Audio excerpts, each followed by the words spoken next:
Buenos días. En primer lugar, quiero agradecer las amables y exageradas palabras que se me ha dedicado hoy día. Nosotros venimos del sur, del altiplano. El hombre boliviano en el espectáculo que es una tierra yerma, bastante árida, silenciosa, que a veces solo suele ser cortada por el lamento de una quena. Somos gente simple y sencilla. Y nuestro pueblo es así, y del 2019 al 2020, en efecto hemos recuperado algo que se nos había cercenado. La democracia que recuperamos lo hicimos en nombre de todos los pueblos del mundo, para decirles también a ustedes que no están solos. Y si hemos recuperado la democracia es para reafirmar el compromiso revolucionario de este continente. Así como no nos sentimos solos nosotros, queremos que sepan ustedes que no están solos. Esta charla vengo a exponerla en representación de precisamente ese nuevo acontecimiento que hemos originado en Bolivia. Y lo he plasmado en el último libro que he escrito, que es El Ángel de la Historia, donde estoy retratando y haciendo una pormenorización de cómo fue orquestado uno de los golpes más complejos que hemos sufrido nosotros en la última historia. Lo he denominado un golpe de carácter híbrido, que quería desatar un proceso de balcanización en el arco sudamericano. Entonces ahí tengo que exponer todos los pormenores, sobre todo históricos, de cómo eso ha sucedido y ha horadado de tal modo la propia subjetividad del boliviano, que ha logrado sacar a flor de piel nuestras más hondas contradicciones para el aprovechamiento imperial. Bolivia es un país cuya sociedad está atravesada profundamente por el racismo, pero no como mera discriminación. Yo le llamo el racismo metafísico, que es la base de la clasificación social como clasificación racializada, donde se naturaliza las relaciones de dominación que han hecho más estables y perdurables en el tiempo el tipo específico de dominación que ha producido el mundo moderno como colonización de la subjetividad. Entonces, hoy día le voy a dedicar esta conferencia al asunto de la histórica, más allá de la historia en sí, porque voy a exponer una filosofía de la historia en ciernes que estamos realizando, y esto también en diálogo con la obra de mi hermano, a partir del concepto de tiempo mesiánico, que nosotros lo llamamos el Pachacuti. Y quiero agradecer el detalle tan lindo que alguno de ustedes trajo una huipala acá. Muchas gracias, porque la huipala para nosotros es la bandera de los oprimidos ahora.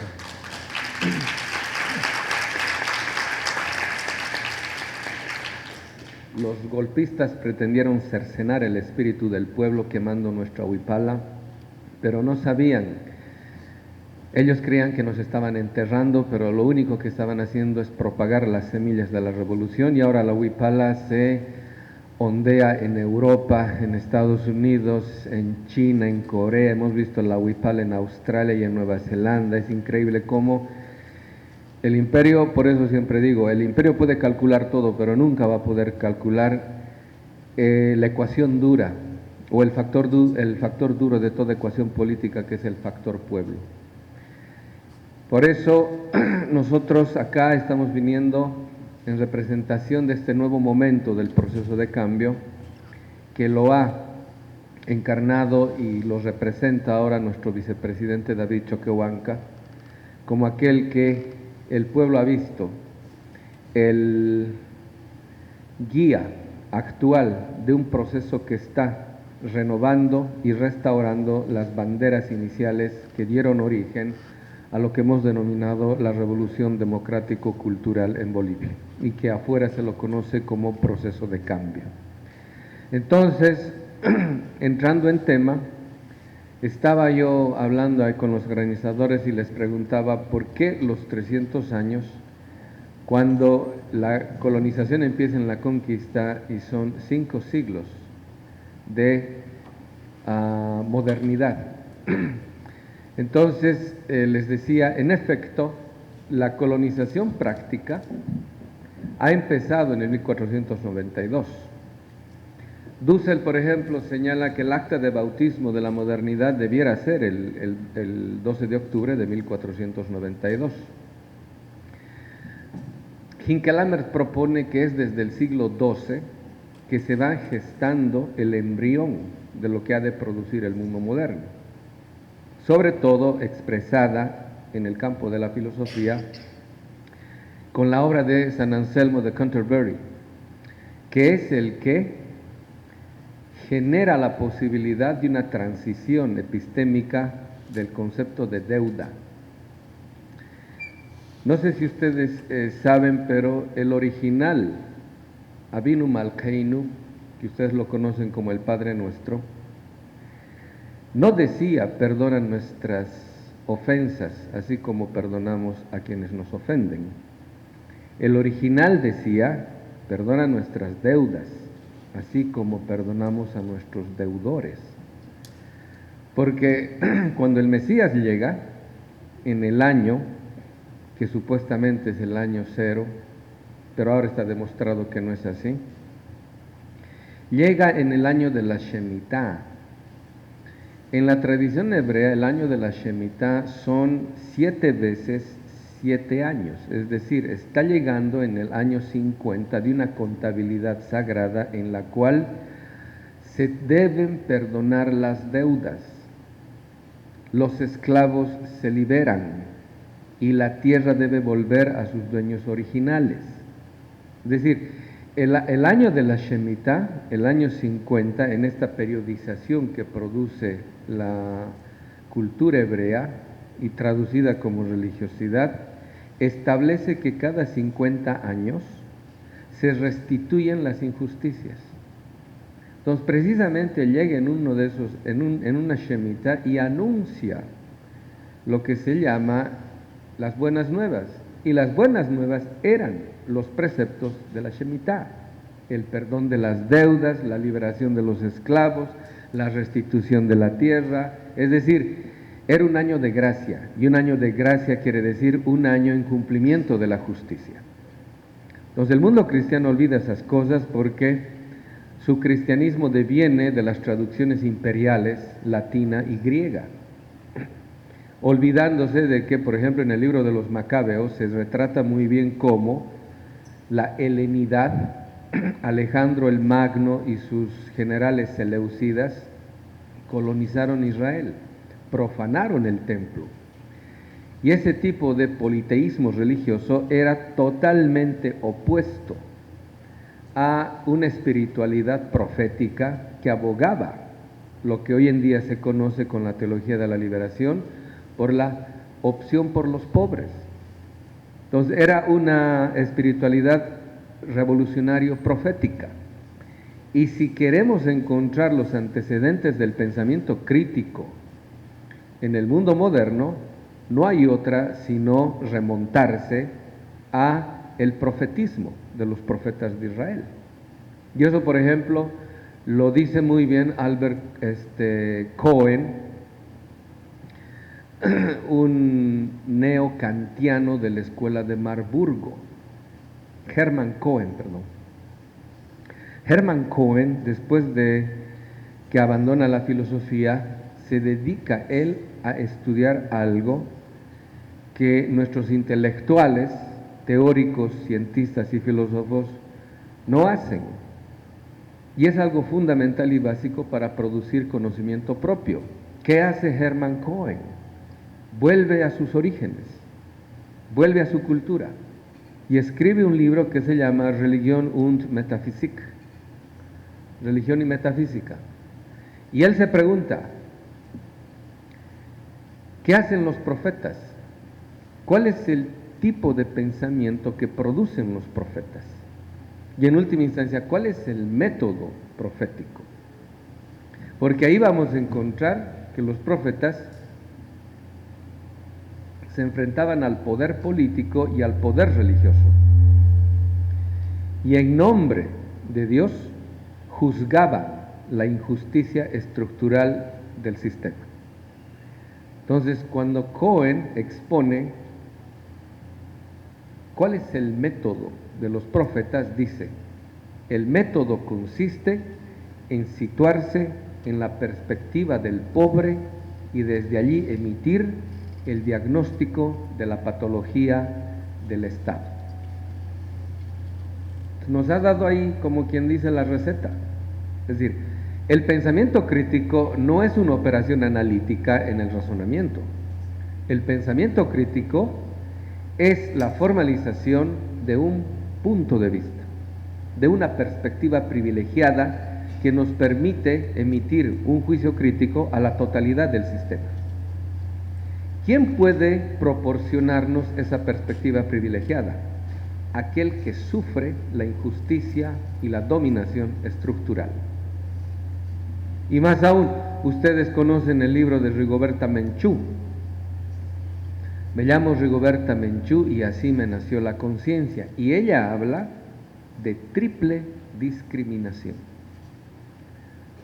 Triple discriminación por mujer, por pobre y por india. Entonces, situarse en esa perspectiva de modo existencial es lo que produce el pensamiento crítico. El contenido material, la materialidad, lo que se llama la masa crítica que hace posible un pensamiento crítico, es esa perspectiva. Situarse en la perspectiva del que sufre no solamente una, dos, sino triple y cuatriple discriminación es lo que nos permite poder visibilizar y hacer inteligible la injusticia estructural del sistema. Entonces, por eso, es asunto metodológico saber situarse en un locus de enunciación sumamente crítico por privilegiado. Entonces nosotros, haciendo caso de aquello, nos hemos situado desde la perspectiva del más vilipendiado, del más vejado, del más excluido, del más negado, que es el indio, en nuestros lares. Desde allí es que hemos podido confeccionar una posición crítica que ahora la cosechamos como lo que ahora vengo trabajando, que es la geopolítica de la liberación. Y el argumento es básico. Todo pensamiento crítico, incluso descolonial, que no posea una geopolítica, peca de ingenuo. Porque el mundo que tenemos enfrente ya no es el mundo del siglo XX. Y si yo no tengo una descripción hermenéutica lo más verdadera posible del tipo de mundo que se está empezando a orquestar, las posibilidades de realización de mis propios proyectos revolucionarios podrían caer en el vacío. Salen a las calles como pueblo y hablan de democracia. Todos nosotros no podemos caer en esas telarañas conceptuales donde aparece una torre de Babel donde nada significa lo que uno quisiera significar, porque todo es un enredo conceptual en la cual se mezclan todo tipo de perspectivas que en última instancia decantan en la nadería conceptual. Entonces, históricamente, nosotros tenemos que hacer una revisión de la historia en favor del presente que vivimos. Porque cuando uno ve la historia como sujeto, ya no ve al pasado como algo pasado. El pasado tenía sus futuros no cumplidos, tenía sus porvenires diferidos. El pasado nuestro tenía otro tipo de direccionalidad. Recuperar aquello es darle al presente un nuevo sentido perdido. Entonces, cuando nos situamos en el pasado, cuando ya no lo vemos como objeto, vemos al pasado como potencialidad de nuevas direccionalidades históricas. ¿A dónde apuntaban nuestros pueblos en el Abya Yala cuando no se había producido la invasión del Nuevo Mundo? Apuntaban a otro tipo de direccionalidades que han sido sepultadas por la direccionalidad unilineal del decurso evolutivo histórico que ha impuesto la modernidad como único sentido de la historia. Y eso no tiene mucha vigencia. Es la obra de Hegel, Filosofía de la Historia, 1835, la que canoniza esa visión unilineal de la historia que dice: la historia va de Oriente a Occidente y Europa es la culminación del acontecimiento del espíritu en cuanto a historia. O sea, nos está contando una teodicea a nombre de filosofía. Esa idea es la idea que van a irla trabajando desde el campo de las matemáticas Francis Bacon, Descartes, pero sobre todo Galileo y Newton. Con Isaac Newton es con quien se establece una idea fisicizante del tiempo. Una vez leyendo a Abraham Joshua Heschel, un filósofo judío norteamericano, que era compadre de Martin Luther King, él decía: el hombre moderno tiene una concepción espacial del tiempo. Todos los conceptos que describen o pretenden describir al tiempo en la modernidad son espaciales. Por ejemplo, el concepto de duración. Entonces, toda es una perspectiva matematizante, fisicizante de la realidad que se ha impuesto como naturaleza misma, y las ciencias sociales, que no poseían estatuto epistemológico cuando nacen, lo toman de las ciencias duras. Y hasta el día de hoy, las ciencias sociales no tienen una epistemología que parta de sus propios objetos de conocimiento, sino parte de lo que establecen como epistemología básica las ciencias duras como la física, las matemáticas. Y la física y las matemáticas tratan con objetos, no tratan con sujetos. Y ahí las ciencias sociales deberían ser las que establezcan la epistemología básica, porque lo que tienen enfrente las ciencias sociales es algo mucho más complejo que lo que tienen enfrente la matemática o la física.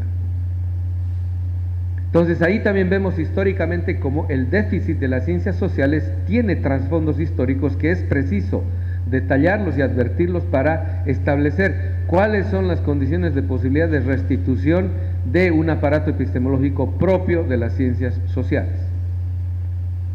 Y ahí la historia, en cuanto a filosofía de la historia, tiene una inmensa labor. ¿Por qué?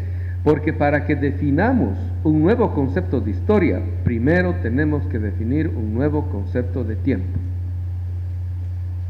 Tenemos que definir en qué consiste la temporalidad como hermenéutica de la facticidad humana.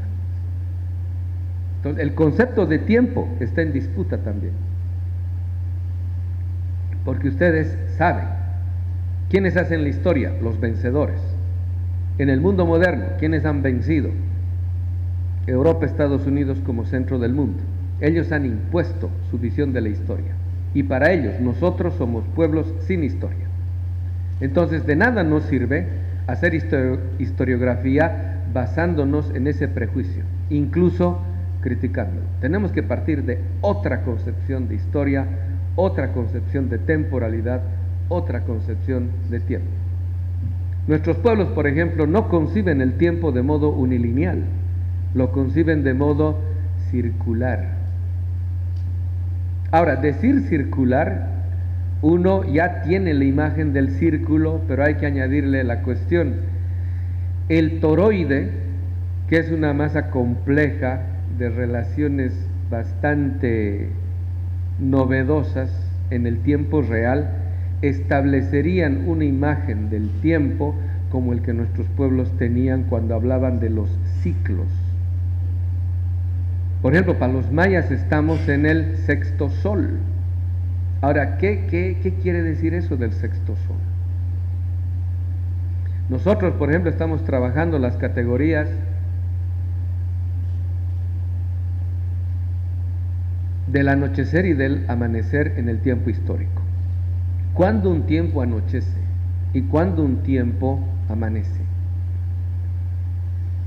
Uno parecería, cuando escucha esto, simples analogías, pero en la concepción andino-amazónica, el anochecer y el amanecer parten de concepciones holistas de la vida. Por ejemplo, si queremos establecer la comunidad como estructura de la vida, la primera descripción que hacemos es: la comunidad como estructura de la vida se basa en una lógica de complementariedad en la reciprocidad, que es el modo dialéctico de mostrar la interacción continua de todos los elementos vitales. Por lo tanto, ahí la noche no es la noche solamente, ni la mañana es solamente la mañana. Anochecer y amanecer son fronteras que entran en diálogo dialéctico, que pueden producir una ruptura, un quiebre o simplemente una transición. Entonces, pensar la historia de nuevos modos implica provocar en nosotros rupturas epistemológicas. Ahora, una ruptura epistemológica nunca ha sido advertida de este modo. Todos los cientistas sociales y los filósofos eurocéntricos creen que las aventuras epistemológicas, metodológicas, son conceptuales, en el sentido lógico. Pero no, una ruptura epistemológica es en primera instancia una ruptura existencial. Y esto es algo que no ha sido tematizado porque en el mundo moderno aparece el prejuicio de la división, de la oposición entre teoría y praxis. Esa oposición es aparente, porque la teoría no es mera teoría y la práctica no es práctica irreflexiva. Por eso se denomina praxis. Y la praxis, la práctica más reflexiva, más activadora del pensar mismo, del pensar epistemológico, como llama Hugo Semmelmann, el epistemólogo chileno. Ese tipo de praxis tiene su culminación en la praxis política. Porque ¿de qué se ocupa la política? Es el ámbito de tematización en el cual se piensa las condiciones de posibilidad de hacer realizable nuestros proyectos utópicos. De eso se ocupa la política. Entonces, si nosotros partimos del horizonte de inteligibilidad moderno occidental eurocéntrico, estamos entrampados. Y aunque nos llamemos revolucionarios, seguimos simplemente deduciendo consecuencias lógico-teóricas de sus narrativas impuestas. Porque esas narrativas no son lógico-teórico-conceptuales, son mítico-simbólicas. Y para eso no tenemos herramientas para poder desentrañar, para poder deconstruir aquello. Entonces, tenemos que hacer ya no solamente ciencia, ahora tenemos que hacer teología, fíjense. Y para colmo, si queremos hacer teología, no podemos hacer la teología al estilo eurocéntrico, ni siquiera al estilo occidental. Desde el 325, Concilio de Nicea, se establece a la religión cristiana como religión imperial. El cristianismo que conocimos tiene un espurio matrimonio como origen. el cristianismo se imperializa y el imperio se cristianiza. Cuando llega Colón y toma a la isla San Salvador en nombre, no de España, porque no existe España como concepto geopolítico, lo toma en nombre de los reinos de Castilla y Aragón y pone la cruz y la espada. Ese es el cristianismo que nos llegó. Por eso, alguna vez Martin Buber decía, nunca ha habido un diálogo entre el cristianismo y el judaísmo, porque siempre se opuso la iglesia. Nosotros decimos, nunca hubo un diálogo verdadero entre la espiritualidad de nuestros pueblos, andino-amazónicos lo llamamos nosotros, abajo, con la espiritualidad que da origen al cristianismo original, que es la espiritualidad hebreo-semita. ¿Por qué? Porque el cristianismo fue un muro que impidió ese tipo de diálogo. En el 1550 se da el primer y último diálogo entre monjes dominicos y sabios tlamantinime en Tenochtitlán. Eso está relatado en el 1492 en el libro de Dussel. Y él dice, era una discusión entre sordos y ciegos, entre sordos y mudos. Los indios estaban como mudos, los sabios tlamantinime, los sabios filósofos aztecas, y como sordos estaban los monjes dominicos. Después de eso ya no hubo más diálogo. Y hoy en día nosotros estamos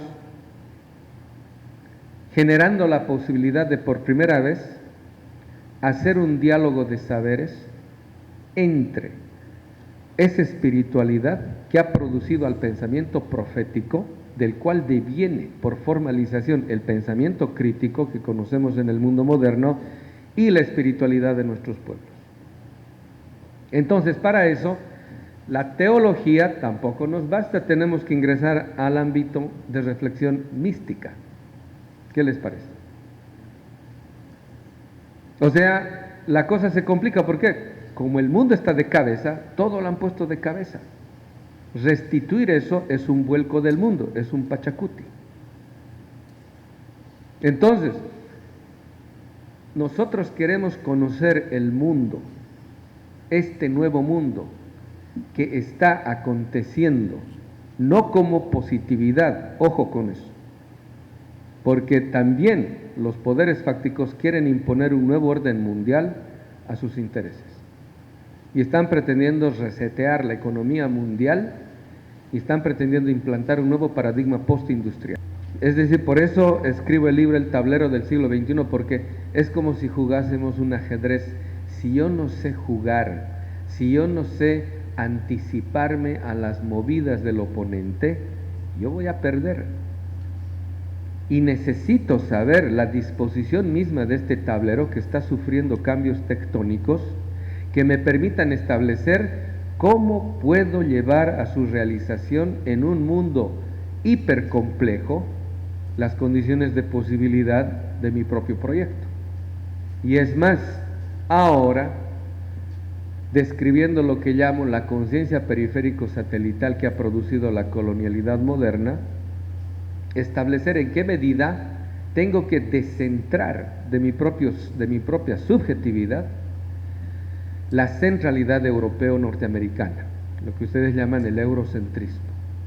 Si yo no descentro eso, sigo, como quien dice, siendo manejado por los hilos narrativos de los grandes relatos, lo que llaman los franceses los métarécits moderno-occidentales. Es decir, y esto las ciencias sociales tienen un déficit serio. Desde Kant, siglo XVIII, hasta la promoción de la Universidad de Berlín por Wilhelm von Humboldt, los alumnos de Kant, Winkelmann, Herder, toda esa gente que ha establecido el sistema académico, Kant tiene un librito que se llama La disputa de las facultades. La universidad moderna desde entonces despacha la teología fuera de la universidad. Y al despachar la teología, las ciencias sociales se han privado de un aparato hermenéutico que les permita el grado máximo de criticidad que lo señala Marx cuando dice: la primera crítica es crítica de la religión. Porque todo sistema de dominación pretende su divinización en cuanto fetichización del sistema. ¿Qué quiere decir esto? Que hay una teología negativa de dioses sustitutivos que toman el lugar del Dios de la vida y se ponen a sí mismos como dioses del sistema. Por eso Ernst Bloch y Walter Benjamin decían: el capitalismo es una religión. Y las ciencias sociales, como han despachado, como la universidad moderna ha despachado la teología de las universidades, las ciencias sociales no tienen elementos hermenéuticos, no tienen herramientas hermenéuticas que les permita desentrañar ese tipo de fetichización secularizada que a nombre de ciencia y de racionalidad simplemente ha encubierto el hecho de que este sistema es idolátrico y produce una espiritualidad de la muerte. Y si yo no veo eso, no entiendo dónde radica el misterio de la dominación en última instancia. Entonces esto nos lleva a la historia, pero no nos lleva a la historia como un recuento del pasado. Yo ahí tengo serios problemas con los historiadores bolivianos, porque les digo, el tema de la historia no es el pasado. El tema de la historia es el presente. ¿Por qué la historia recurre al pasado? Porque el presente necesita comprender por qué está pasando o viviendo lo que está pasando y lo que está viviendo. Y eso solo se lo puede entrever desde una revisión histórica que le permita situar al presente en el contexto de todos los tiempos. Es decir, el presente sería, en los términos nuestros, de una coyuntura, pero no en la definición usual de coyuntura, sino como el presente como tiempo político. El presente sería el receptor de todas las luchas pasadas que piden redención y resolución en cada tiempo presente, donde el pueblo otra vez asciende al nivel de la autoconciencia histórica que le permite advertir que su lucha no es una lucha meramente actual, es una lucha como acumulación histórica de todas las luchas pasadas. Entonces, cuando nosotros hacemos histórica, por eso digo la diferencia entre historia e histórica, no mera historiografía, ni tampoco ver al pasado como objeto, ver al pasado como pasado, sino al pasado como actualidad presente, es cuando hago de la historia sujeto, me vinculo a la historia como sujeto. Es decir, el pasado ya no es pasado, el pasado está presente, y si yo sé convocar al pasado, el pasado es actualidad. Y como en los sueños, por eso Ernst Bloch en el Das Prinzip Hoffnung, en el Principio Esperanza, hablaba de que las utopías vienen de los sueños soñados despiertos, a diferencia de los sueños soñados dormidos. En los sueños soñados despiertos es cuando aparece el desideratum utópico que hace posible entrever esa exterioridad siempre presupuesta en toda limitación que nos pone una totalidad sistémica en cuanto sistema de dominación. Es decir, por eso la totalidad es una categoría epistemológica que nos permite advertir que así como existen muros físicos, así también existen muros intelectivos, que no nos permiten tener un tipo de visibilidad más allá de lo que las gigantografías del sistema nos proponen. Es decir, si yo no soy capaz de trascender el horizonte de inteligibilidad de la totalidad moderna occidental, jamás voy a poder advertir las alternativas que están ante mí, pero no tengo ojos, no tengo ni conceptos ni categorías para poder advertir aquello. Por eso la historia para nosotros es fundamental, ya no como mero conocimiento. Nosotros decimos allá en Bolivia, hacemos historia no para conocer, inevitablemente vamos a conocer. Hacemos historia para curarnos, para sanarnos. Hacemos historia como terapia, porque necesitamos sanar la herida colonial, porque en nuestras luchas están comprometidas todos nuestros muertos y todos nuestros ancestros. Ellos están pidiendo que su muerte no haya sido en vano. Están pidiendo al presente que la memoria de ellos no se pierda. Por eso decía Walter Benjamin en las tesis de la historia, si vence el enemigo, ni nuestros muertos se han de salvar. Por eso, ¿dónde está la fuerza que nos permite vencer las adversidades que la fuerza poderosa de los poderes fácticos tienen en el presente que vivimos? Es una fuerza que la conseguimos de modo inconsciente de la fuerza de nuestros muertos y de nuestros ancestros. Es hora de que esa fuerza la hagamos consciente. Yo, por ejemplo, siempre les digo acá, ¿no?, a los hermanos venezolanos,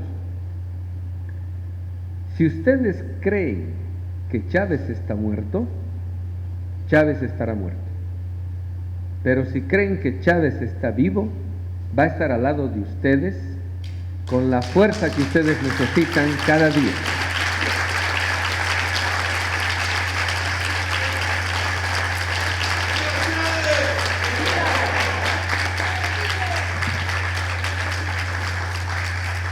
Cuando hicimos la conferencia, el reencuentro con la Pachamama en Bolivia, estuvo presente Jorge Arreaza como canciller y le dijimos, para nosotros el comandante Chávez es ahora uno de los ancestros, y los ancestros son como estrellas en el firmamento que guían nuestro proceso. Entonces está ahí. Dicen, el cielo, el universo, en la noche, tiene a las estrellas como la biografía de toda nuestra humanidad. Ahí están todos nuestros próceres, ahí están todos nuestros ancestros alumbrando en la noche, porque en la noche hay oscuridad, alumbrando nuestro camino. Entonces, estas metáforas no son simples metáforas, sino son, en nuestro caso decimos, son mediaciones con el Huiñaypacha, con el tiempo de la eternidad. Nosotros hemos recepcionado muy felices el concepto de tiempo mesiánico, porque en él podemos decantar lo que nosotros entendemos como Pachacuti. El Pachacuti para nosotros es el vuelco del mundo, la vuelta al mundo. Marx, por ejemplo, decía que la dialéctica hegeliana está de cabeza. Nosotros decimos, no solamente la dialéctica hegeliana está de cabeza, el mundo moderno está de cabeza. Hemos descubierto cómo mapas, la cartografía hindú, cierta cartografía china, musulmana, la cartografía de los mayas, de los tehuanacotas, no coincide con la cartografía actual. El mundo está al revés. O sea, las puntas están abajo cuando deberían estar arriba. Entonces ahí uno dice, el mundo está de cabeza, hay que ponerlo de pie. Y esa es tarea metodológica, porque poner el mundo de pie implica el vuelco del mundo, el vuelco de todo el sistema de valores, de creencias de este mundo, que ahora se está viniendo abajo. Pero mucha gente, sobre todo los milenaristas cristianos, fundamentalistas, creen que se está viniendo abajo el mundo como planeta. No, se está viniendo abajo un sistema mundo, el sistema mundo moderno occidental, cuyo diseño geopolítico es centro-periferia. Se está viniendo abajo eso. El problema es que viniéndose abajo eso puede alterar la convivencia no solamente humana, sino con la naturaleza. Porque el capitalismo en 3 siglos de historia ha producido una economía que solo sabe producir destruyendo. El problema es ese. O sea, lo que llaman los ricos del primer mundo, el cambio climático, nosotros decimos es crisis climática. Porque los países ricos son capísimos en enredarnos en su telaraña conceptual para que admitamos sus perspectivas y sus narrativas. Porque el cambio, ¿qué implicaría? El cambio implicaría meramente una situación natural a la cual deberíamos adaptarnos. Y es más, nos meten el cuento del antropoceno para hacernos creer que un indígena empobrecido, convertido en miserable por el capitalismo, es tan responsable de la crisis ambiental como las corporaciones, las transnacionales, que son las verdaderas afectadoras del planeta. Y nos quieren hacer creer que el antropoceno, desde que existe el hombre, es destructor de la naturaleza, cuando la incidencia negativa en la biosfera ha sido ocasionado en los 3 últimos siglos de capitalismo. Entonces ahí tenemos que tener cuidado porque los conceptos son campos de lucha. Los conceptos están en disputa. Ayer en la conferencia que tuvimos en la tarde les decía, el concepto de pueblo y el concepto de democracia está en disputa porque los fascistas usan esos conceptos en contra nuestra. Por eso están hablando de transición energética. Están demonizando al petróleo porque ya no son dueños del petróleo. Porque el problema en sí no es la base energética, el problema es el consumismo que hace posible una producción destructiva de nuestras bases energéticas. ¿De qué sirve que transitemos a una nueva energía si igual vamos a estar consumiendo todo aquello en el despilfarro al cual se ha acostumbrado el mundo moderno? Entonces nosotros ahí abajo estamos viendo la posibilidad de restituir lo que es el contenido, la masa crítica presupuesta en toda narrativa, en todo relato del mundo y el universo, de la vida y de la humanidad, que es la espiritualidad contenida en términos de restitución de la mística de nuestros pueblos. Porque una revolución no es un acto práctico en el sentido pedestre del término. Una revolución, porque se lo vive, porque nos interpela, porque produce experiencia vital en nosotros, es un acto de carácter místico. Y solo en esos términos tiene sentido una revolución, porque es cambiar la vida de todos nosotros. Y si en el acto, en el acontecimiento que llamamos revolución, no somos capaces de ver el contenido místico de aquello, eso no nos cambia, no nos transforma. La revolución sigue apareciendo como un objeto y nosotros como un sujeto intelectivo. Como lo que llama Hinkelhammer, nos ponemos como se pone el individuo moderno desde 1636, René Descartes, el discurso del método. Nos ponemos como el ojo de Dios, el ojo que controla todo con el conocimiento. Es decir, el ojo indiferente que no se compromete con el mundo, sino siempre lo ve desde la distancia intelectiva que le proporciona la teoría como un mero pensar al interior de la conciencia. Entonces, si nosotros queremos cambiar, no es por cuestiones teóricas que lo vamos a lograr. La teoría, ¿para qué sirve? Simplemente para esclarecer qué ha sucedido en mí en cuanto a experiencia vital. Por eso las apuestas vitales son previas a la teorización de estas. Entonces, ustedes no se van a descolonizar leyendo un libro mío, por ejemplo. La descolonización es un hecho práctico existencial.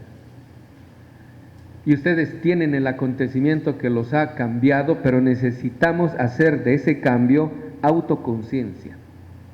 Para eso aplicamos el término biohermenéutica, que todas nuestras células del cuerpo adquieran la nueva información para que todas las células se activen en una nueva perspectiva que le permita un nuevo tipo de relación con la realidad. Porque somos sujetos. El mundo moderno nos ha disminuido existencialmente a la condición de objetos. Las ciencias sociales, en su proceder weberiano, en esa demarcación científica que ha producido Weber y que hasta el día de hoy sigue incólume en el proceder de los cientistas sociales, ha dividido a la ciencia, por eso es una demarcación científica, entre juicios de hecho y juicios de valor. Y eso es lo más nefasto que ha producido la ciencia moderna y que ahora lo desarrollaron muy bien los analíticos y los posmodernistas. ¿Qué quiere decir esta demarcación? De que la ciencia solo puede emitir criterios basados en juicios de hecho. No puede pronunciarse moralmente al respecto. No puede tomar partido. Porque para esa demarcación científica, objetividad en las ciencias significaría neutralidad. Y neutralidad acá significa indiferencia. Si yo estoy viendo una situación injusta, yo simplemente la describo, no me importa que sea justa o injusta. Y eso hacen los medios de comunicación. En esas ideas están formadas o deformadas todas las estrellas que conocemos en la televisión, desde los analistas hasta los presentadores de noticias. Esa objetividad es macabra, es nefasta, no toma partido. Y quien no toma partido se pone como el ojo de Dios, como el ojo intelectivo, que está postulado desde 1636, René Descartes. Cuando dice él, a mi mente le es indiferente tener un cuerpo. O sea, el dualismo metafísico ahí recibió sello filosófico. O sea, el cuerpo está separado del alma, en términos ya modernos, de la mente. Hoy en día la física cuántica nos dice, eso es mentira. Incluso Damasio escribió este librito que se llama Descartes' Error, dice el error de Descartes, neurobiólogos, que dice, el je pense, el yo pienso, es en realidad un sentimiento. ¿Qué tal? O sea, hasta Javier Zubiri, alumno de Husserl, él dice, habla del pensamiento sentiente y de la sensibilidad pensante. O sea, no podemos dividir los sentimientos del pensamiento. Porque cuando uno piensa, y este es el error de la ciencia clásica moderna, no piensa solo el cerebro. Quien primero piensa es el colon. Donde está el sistema inmunológico, tiene más neurotransmisores que el propio cerebro.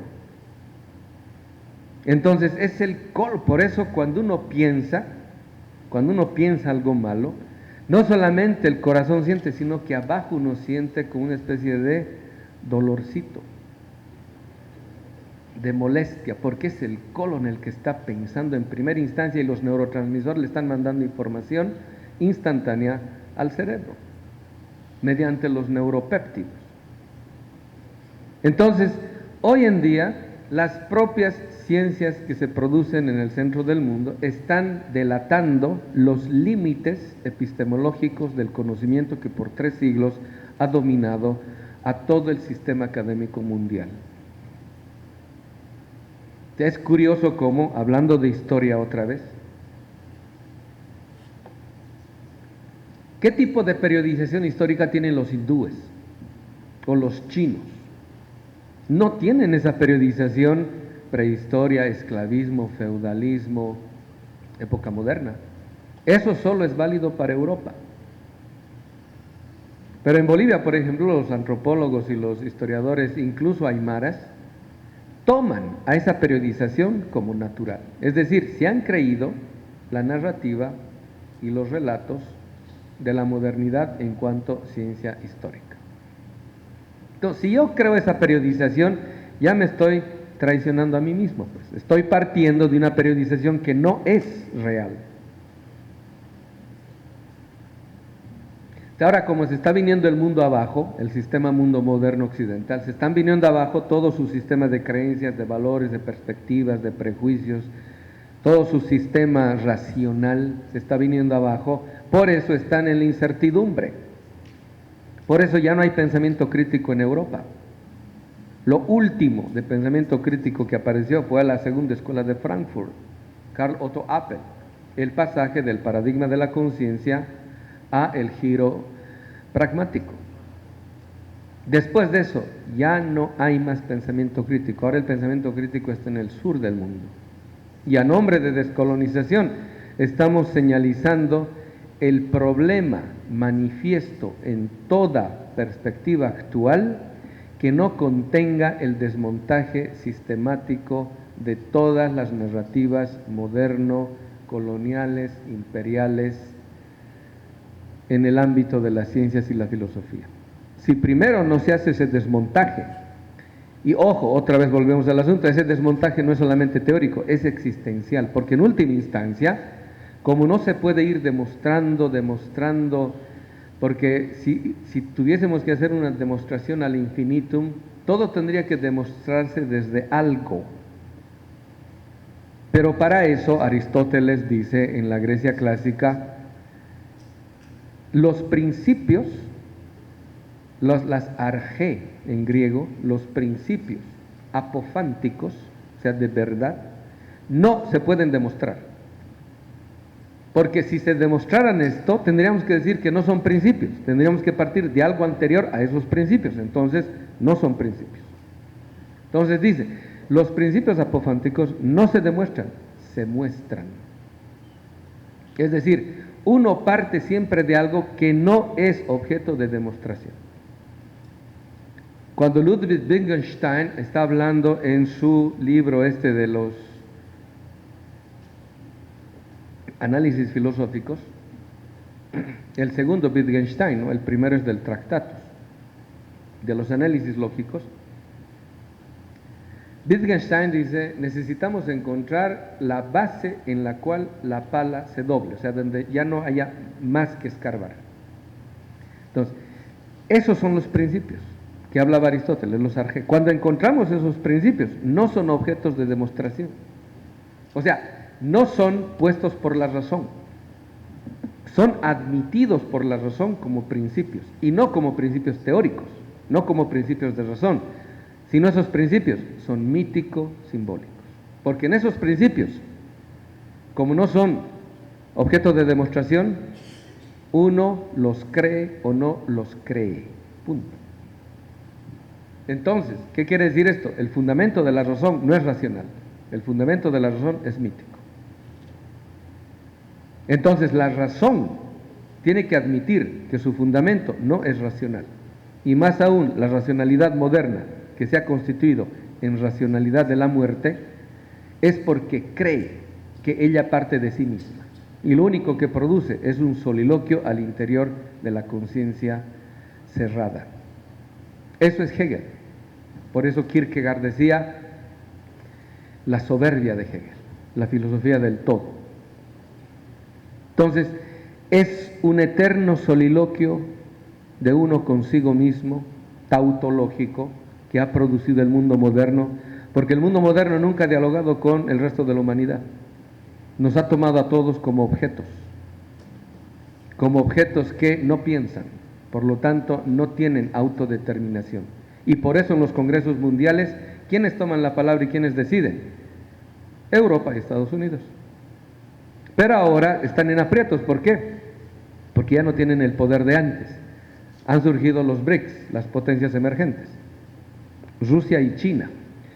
Y el canciller Sergei Lavrov en el Congreso de Berlín, hace unos cuantos años, 2016 creo, ya había anunciado en la conferencia esa que necesitamos un nuevo orden post-occidental.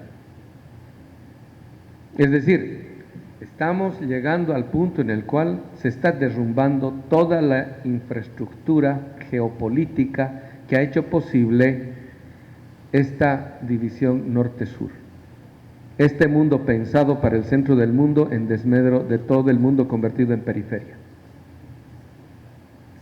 Entonces, para nosotros es fundamental recurrir a la historia, decíamos, no como algo del pasado, sino como algo del presente, como la incumbencia misma del presente, porque el presente requiere petición de sentido. ¿Dónde encuentra esa petición de sentido? En el pasado, porque el futuro no ha acontecido. El pasado es el único que le puede dar razón al presente del sentido que precisa el presente para darse el presente direccionalidad histórica. ¿Por dónde hay que ir? Escriben un sinnúmero de obras donde relatan en qué consistía la forma de vida de las reducciones. Ahí nace el socialismo utópico. Entonces, Lenin no sabía que si el socialismo utópico es padre del socialismo científico, la forma de vida de las reducciones jesuitas entre guaraníes, entre navajos, entre todos los pueblos indios que estuvieron en todo el cordón de reducciones, era el abuelo del socialismo científico. ¿Qué les parece? Es más, cuando uno lee los clásicos de la literatura utópica, Tomás Moro, Utopía, Francis Bacon, La Nueva Atlántida, Campanella, La Ciudad del Sol, todos son relatos de la forma de vida de los indios del Nuevo Mundo. Entonces, cuando nos vienen a decir, señoras y señores, nuestros pueblos se emanciparon en el siglo XIX por las ideas francesas del iluminismo, es mentira. Les voy a leer algo que les va a gustar acá. De esto es en El Ángel de la Historia. Dice lo siguiente: el tema más recurrente en las crónicas del Nuevo Mundo es el asombro señalado por la libertad personal de los indígenas, sobre todo aquella autonomía que mostraban respecto de sus gobernantes y de las altas jerarquías. O sea, no existía la noción de emperador, por eso que le llamen emperador a Moctezuma cuando había sido desconocido por la élite mexica, daba a entender que ese tipo de liderazgo no era verticalista. Ante la mirada absorta de los colonizadores, la vida política indígena se desarrollaba sin liderazgos verticales ni instituciones coercitivas. Los relatos protoantropológicos de Louis Armand de L'Homme d'Arcé, el barón de La Hontan, entre 1638 y 1694, refiriéndose a los hurones, decía: nacen como hermanos, libres y unidos, y uno es tan señor como el otro. Esto es referido a los Mohawk. El etnógrafo jesuita François Lafitau compara a los Mohawk con los griegos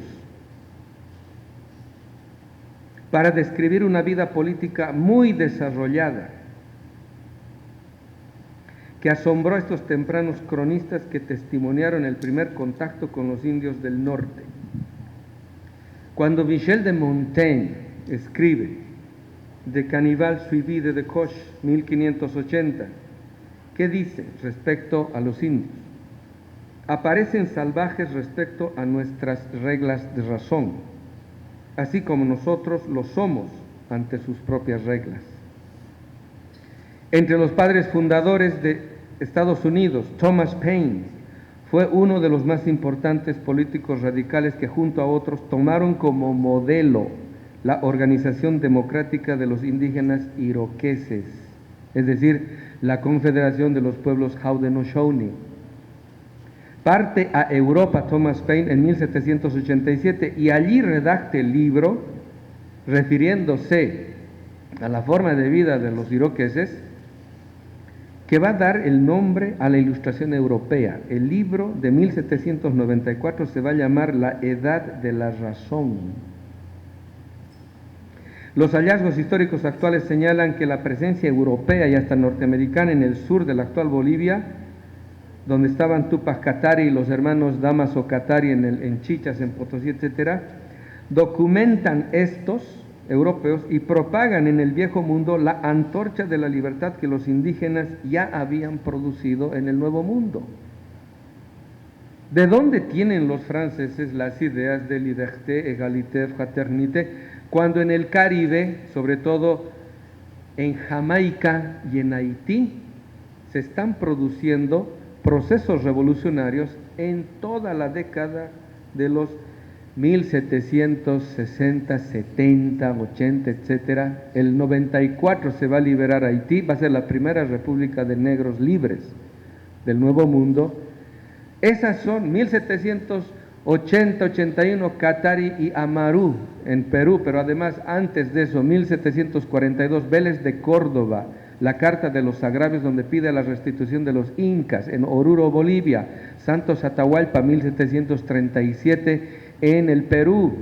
Después, o más antes, el Taqui Oncoy, que desde los 1570 en adelante es la respuesta ante la extirpación de las idolatrías. O sea, nunca dejaron de resistir nuestros pueblos, y eso prendió la antorcha de la libertad en Europa, que después lo van a formalizar con las ideas libertarias en la Francia de la Revolución Francesa de 1789, y que eso nuestros criollos toman como referencia cuando ellos se prestaron todo eso de nuestros indígenas. Entonces hay que contar la historia de nuevo. ¿Para qué? Para descentrar la primacía que Europa y su perspectiva tiene todavía en nosotros, incluso como marxistas revolucionarios. O sea, todo eso hay que desmontar para mostrar que lo más genuino de nuestros pueblos no es una copia ni una calca de lo que nos ha legado Europa como conocimiento. No, esto ha nacido acá. Ha nacido de la lucha de nuestros indios, de nuestros afros, ha nacido de esa lucha histórica que ellos habrán tenido la oportunidad de plasmarlo en textos clásicos de política, pero que aquí estaba la masa crítica que hizo posible todo aquello. Entonces, ¿por qué nosotros necesitamos de la historia? Es para sanar esa herida colonial que no permite que veamos lo que realmente somos, no desde los prejuicios que el eurocentrismo ha sembrado en nosotros, sino liberarnos de aquello, descentrar esa visión eurocéntrica en nosotros y empezar a creer en lo que nuestro pueblo cree. Y lo que nuestro pueblo cree no es en el desarrollo ni el progreso modernos, que son otros mitos que justifican a una economía del crecimiento como es el capitalismo. Nuestros pueblos creen en la cultura de la vida, en el reencuentro con la madre tierra. Desde ahí no se deduce el desarrollo ni el progreso, de ahí se deduce la renovación, la restauración de las condiciones que hacen posible la vida de la madre. Reconectarnos con lo natural es el mejor modo de que lo espiritual acontezca en nosotros. Todo eso nos ha robado el mundo moderno, nos ha devaluado como humanidad, y ahora necesitamos reconstruir eso en nosotros para mostrarnos también, como decían los campesinos anabaptistas. Ellos decían: queremos el cielo, pero no más allá de la vida, queremos el cielo aquí y ahora, en esta tierra. Éxito no va a ser. Muchas gracias.